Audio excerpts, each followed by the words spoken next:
Hello, and welcome back to the Product Experience. This week, we're talking to Lindsey Jayne, CPO at the Financial Times.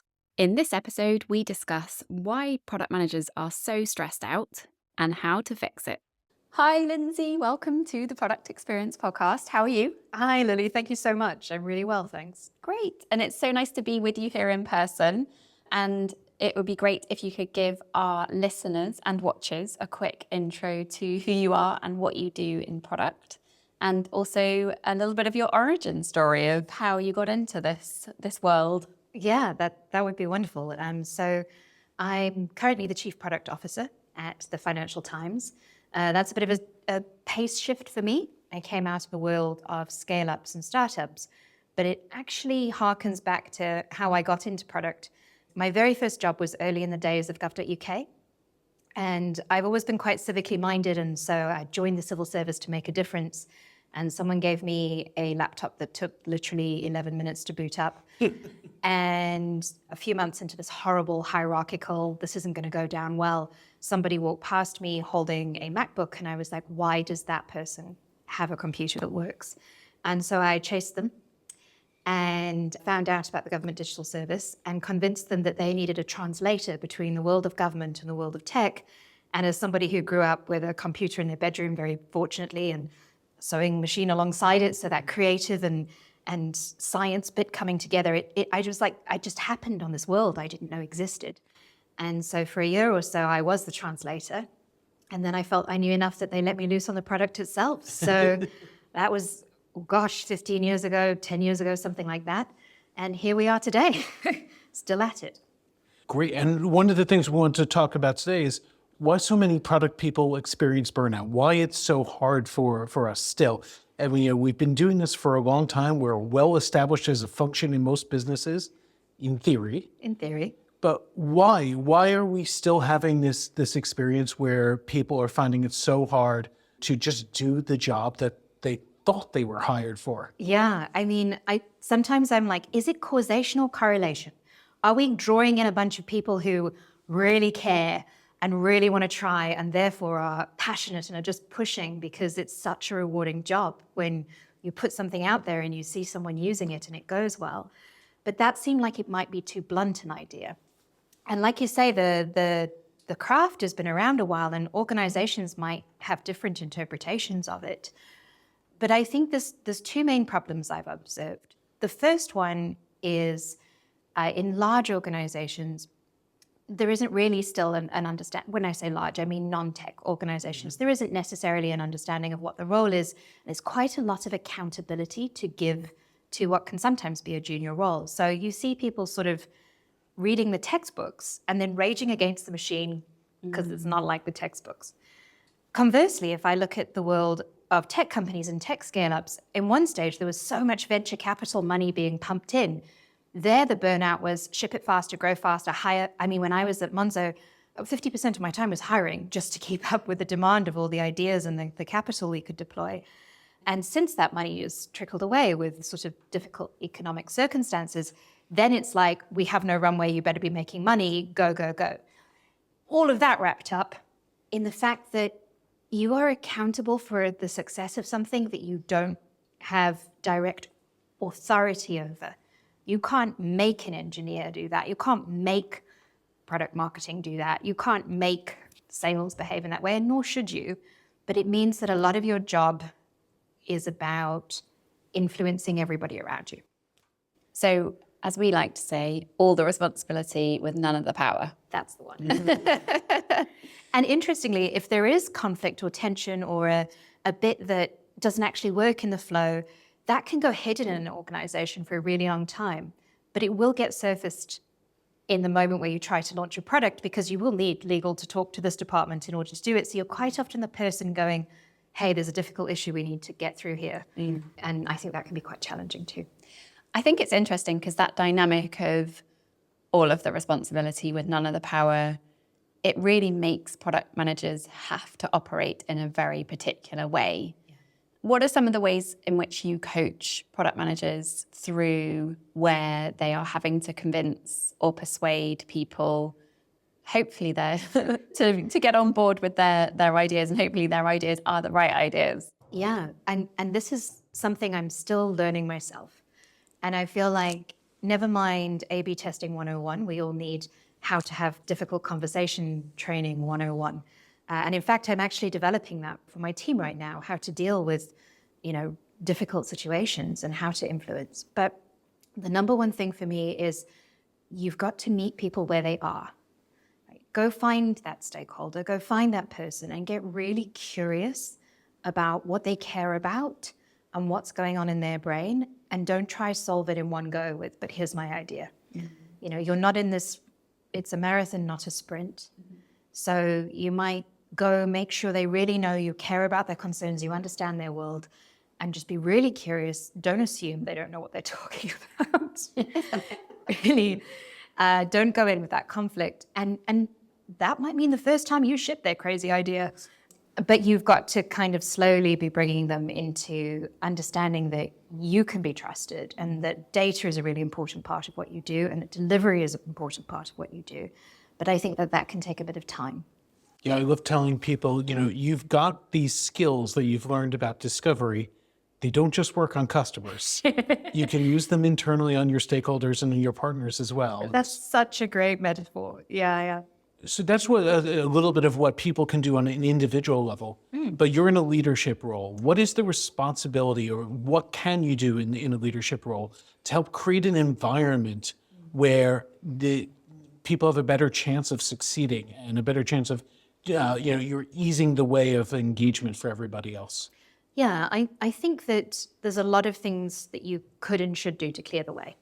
The first thing you need to do is make sure, if you're looking up and out at your own peers and at if there's leadership above you in the organization, that they understand the value of what you're doing. You've communicated it in plain language. You're not the weird tech people in the corner who speak a different language. And that you have consistently demonstrated results. I said we will, we have done this. I said we will, we have done this, until you get bored of it. When I first joined the Financial Times, product never went and updated the board. And I was like, okay, ask number one. I want to go in there at least every 6 months and say, this is what we said we would do. This is what we did. What do you need? And then I think it's also just, I find stakeholder maps a really useful thing for teams who are trying to figure out how to update people, what they're doing. And yeah, just helping teams navigate what the incentives might be and who they should talk to. But I think you've got to have those relationships right at your level as well, so that they can work for the whole team. I've seen different versions of stakeholder maps. What does a good one look like for you? Oh, don't ask me this, because there's one that it sounds terrible, but it's where my brain always remembers it, which is the 2x2. Mm-hmm. And on one dimension, I don't like, it's like power, but it's not power, right? No, influence. Influence. I think it is originally power, but I like it, influence and interest as the two is a much nicer way of saying it. It is, yeah. How disruptive could this person be? How much will they shape the future? What could happen? And then you're giving yourself the opportunity, if someone's super high influence, maybe particularly low interest and isn't that invested in understanding what you're doing, they could just sideswipe the whole thing and make it go away.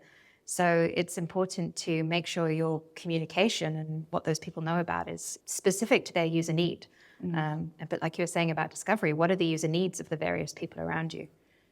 And just coming back to another topic that we touched on at the beginning around burnout. So obviously, if you're managing groups of product managers, how do you ensure that you are aware of sort of any signals that this could be happening within your own teams and taking any action there?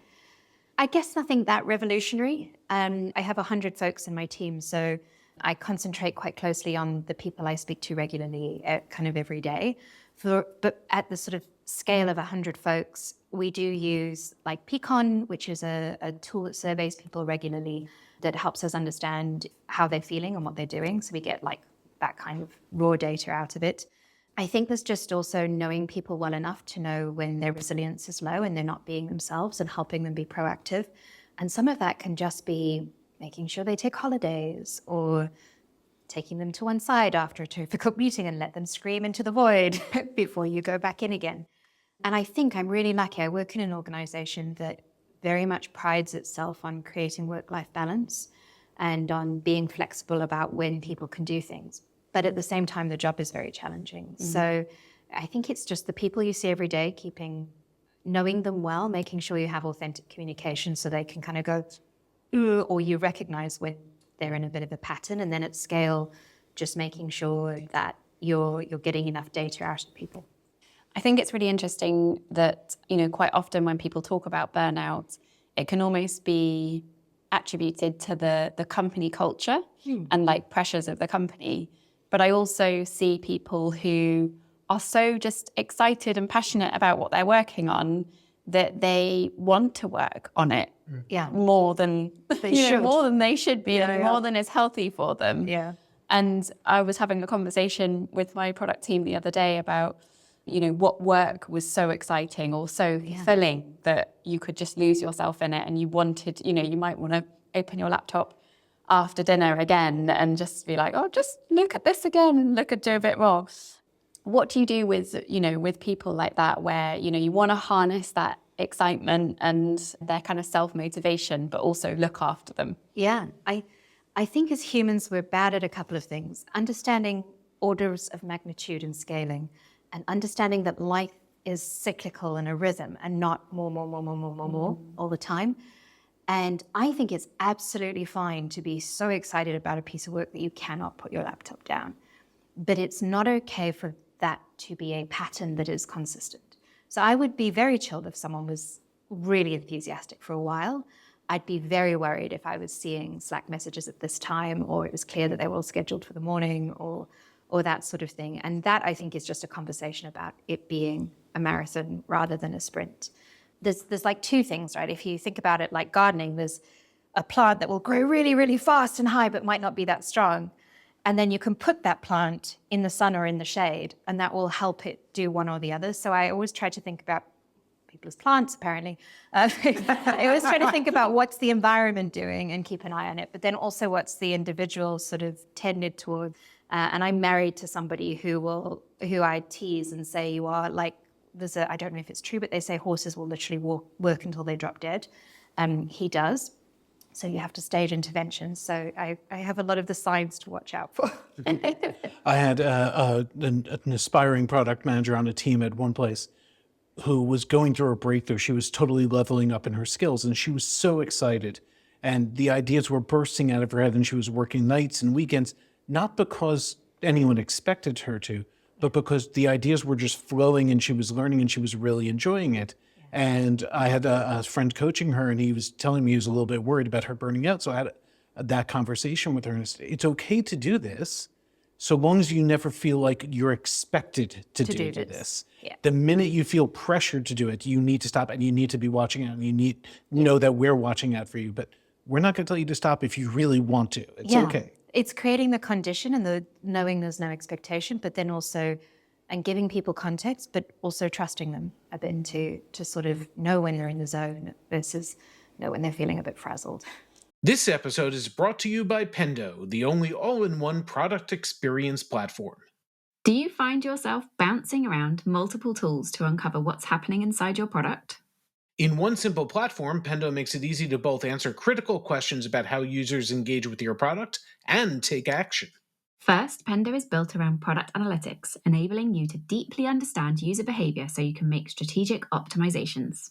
Next, Pendo lets you deploy in-app guides that lead users through the actions that matter most. Then, Pendo integrates user feedback so you can capture and analyze how people feel and what people want. And a new thing in Pendo, session replays, a very cool way to experience your users' actual experiences. There's a good reason over 10,000 companies use it today. Visit pendo.io/podcast to create your free Pendo account today and try it yourself. Want to take your product-led know-how a step further? Check out Pendo and Mind the Product's lineup of free certification courses led by product experts and designed to help you grow and advance in your career. Learn more today at pendo.io/podcast. I see a lot of people, product managers, it's in the name, we're managers, but we don't necessarily control the team. So we're really more individual contributors at the base level. Yeah. Then we get to the next level up, and you're usually expected to start managing other product managers, but you're still managing your own dev teams and your own stuff as well. At a certain point, that doesn't scale anymore. So in your organization, and I'm curious about your attitude towards this, when is the right time? What's the right balance as you start to go up to, group and head and things like that? When do you stop doing the day-to-day stuff? And what's the right balance of being able to manage other people, give them the time and create the environment for them that they need versus actually running things on your own? Typically, I don't set the world up so that group product managers are running, have a team and a product that they're working on as well. Sometimes we nearly just hired our first principal product manager who you might say, this is a big, impactful project. We want someone, who's really got amazing skills on it, who's a master of their craft. But it is a real shift to, you've always delivered through others, but a lot of the fun is in the delivering. And now you're up here having to do that. But we've been having some really interesting conversations about the difference between knowing what is going on and being able to coach on the specifics of the work versus stepping back and thinking your job is just to help the development of those individuals. And my personal preference, I think if all I'm doing is helping you be a manager, but I don't know what's happening in your product, for me, that means you're not getting the benefit of the years I spent doing product work. So I think that there's a way for managers who are shifting out of having a team themselves to still understand work in progress, to still understand what's going on and help their team ask questions of their team rather than just suddenly become a human manager, which is a very different job to what you first signed up for. Are there specific things that product managers who are kind of moving into more of a leadership role, and I guess even if they're not and they just want to support their other, product mates, where, there's a really good format for sharing that product work? Because I appreciate, you've got so much going on in your own function or your own kind of squad or whatever that it might be hard to take in. Exactly. To kind of step back and take in everything that's going on in another team and be able to offer helpful advice. There's two things actually. The first one, I think our design have the most beautiful ritual, which is the design critique. Done well, where you come in and go, I'm at this stage of problem solving. I have tried these solutions and I'm looking for feedback on this thing over here. Colleagues from different, product lines across help me solve this problem. I think it's absolutely beautiful because you're seeding knowledge everywhere, but B, you're getting the benefit of those people's brains without it being massive overhead. All you have to do is show up, answer some questions, and disappear again. When I'm looking at group product managers, I think that the magic of a multidisciplinary team sometimes disappears at leadership. And I love to get them to model that by setting up product reviews. And what they are is a meeting which, no presentations, but it requires a team to bring a problem and a work that's in progress. It's not reviewing what you've done, it's helping you work through stuff. And the team will present that to the leadership team of product, design, research, data, whoever the right leadership team is, and use that collective experience for the group PM to go, what options have you rejected in favor of this one? What are the other ways in why you might test this? Have you had a conversation with this person over here? And I think that's a really great way to just keep consistent context. Also, if you have amazing analytics, I'm also a dashboard nerd in the mornings. You might be busy, but the first 15 minutes looking at all of the product data will give you an ongoing context that's almost effortless to maintain. It's going in and getting familiar that takes a lot of energy, I think. We had a chat recently with someone who's a specialist in organizational development, and he talked about one of the challenges for product people is at an organizational level, you're being expected to operate a couple levels above your pay grade. Yeah. You're being expected to negotiate and communicate with people much more senior than you on their level. So what are the skills, what are the things that we can do and help people with as individual contributors to operate at that level? It really is so true. And I think I was so lucky because that kind of beginning in government meant I had to go brief scary ministers. And then my first translator role meant the people I was working with on a day-to-day basis were the director of finance for the government.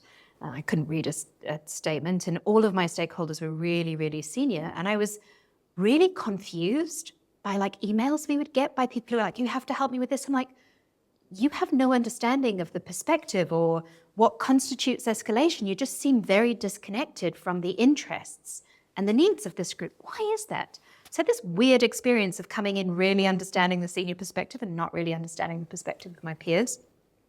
And I think for our teams, it goes back exactly to what you said, which is what we said about influence, which is about understanding what's on their table, what matters to them. If what was on the CEO's desk this morning? And then go ask someone and see if you're right. What were the 3 things were in this person's diary before I went to meet them, and how much context switching did they have?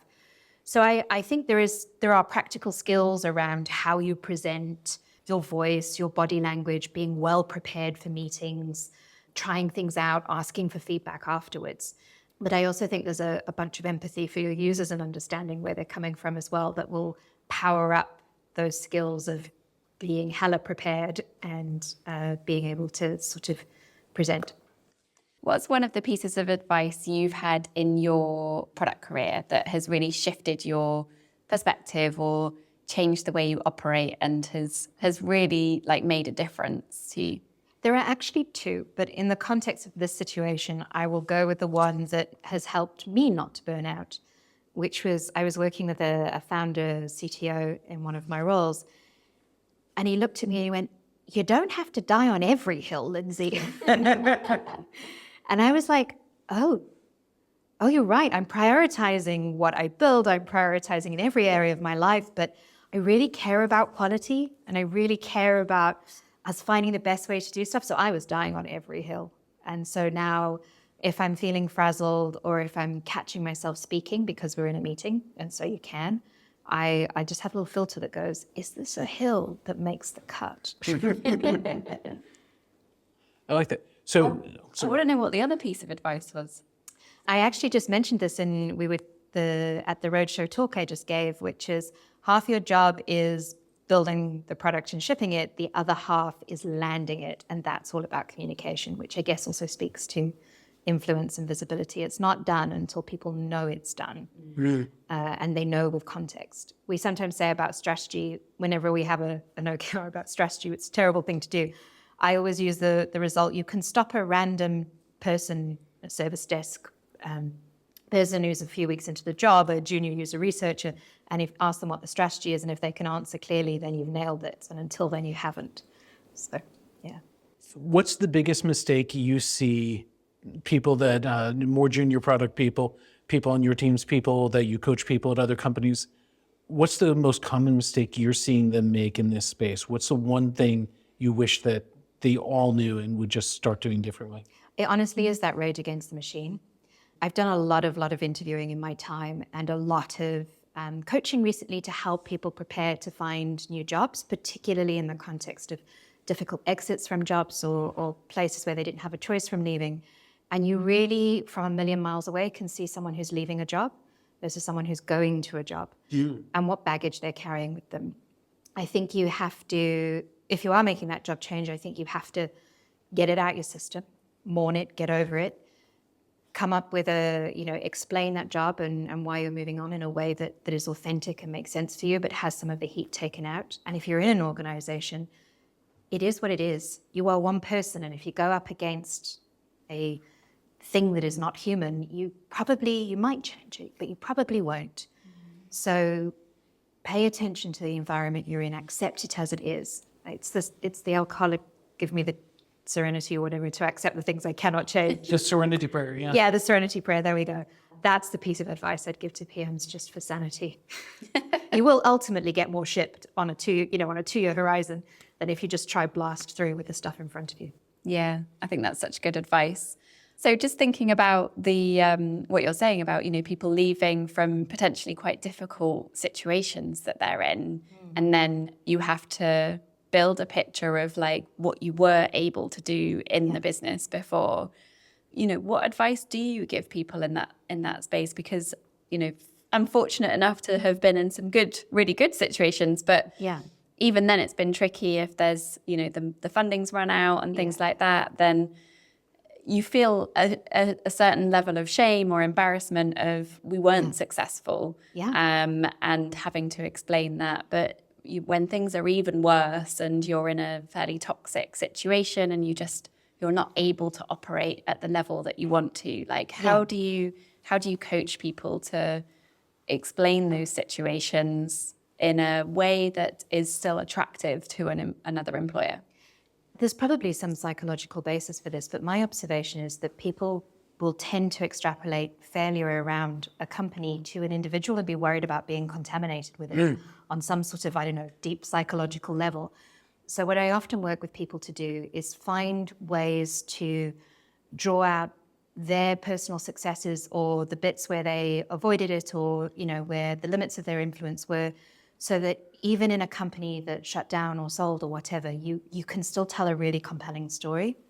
The other one is, if it's been really toxic, I try to use the metaphor like you're either starting at ground level, and if conditions were perfect, you'd have got here, but you started in a hole and you worked your way up to ground level. So then the story you're telling might be, okay, so in my previous job, I was able to turn this thing around within 2 weeks. In the company I went into afterwards, there was less familiarity with product ways of working and the technical infrastructure wasn't there.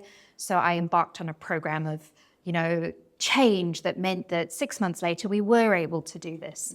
So asking people not to discount the work they did to make their job possible.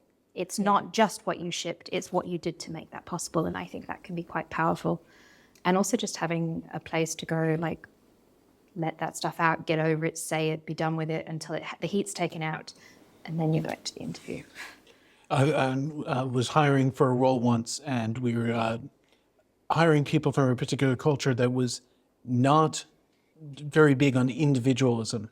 So everything, all the stories people were telling us were, we did this. Yeah. And we kept pressing, myself and the co-interviewer kept pressing, okay, that's what your team did. What was your role? What was your contribution?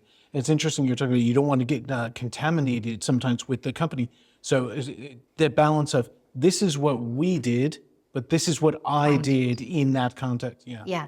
And if I can do this, if I can create this kind of result in this crazy context, imagine what I can do. And I'm sure you're a perfectly functional company.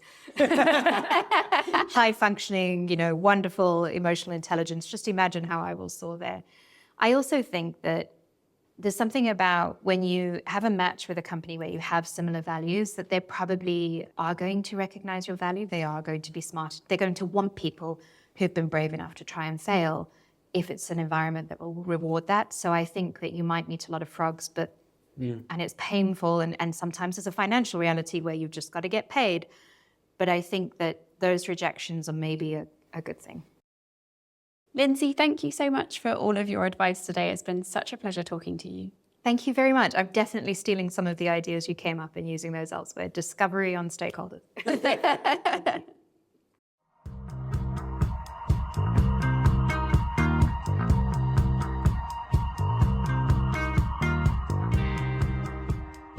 The Product Experience hosts are me, Lily Smith, host by night and Chief Product Officer by day.